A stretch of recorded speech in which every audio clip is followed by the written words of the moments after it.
Forecast Bar for iPhone contains a powerful Apple Watch app that you can customize to your need and have complications right on your watch face, keeping you up to date about the weather.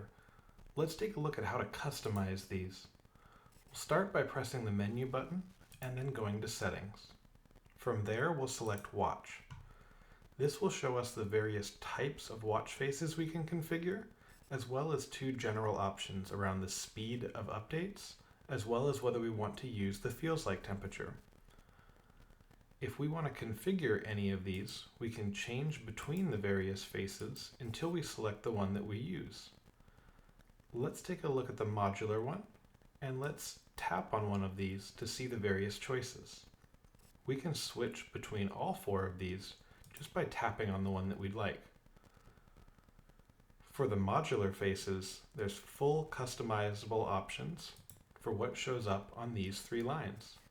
So by tapping here, we can then come to the customizer to choose how we want to set this up.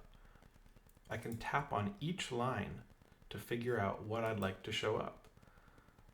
Let's have it show the wind along with the current icon. On the second line, we can have it show our calendar options. And on the last line, let's have it show the sunrise and the sunset. You'll see now this is the setup that we have. And to sync this to my watch, I'll simply return back to the main weather screen, pull down to refresh, and within just a few minutes, you'll see the watch on your wrist update to show these latest customizations.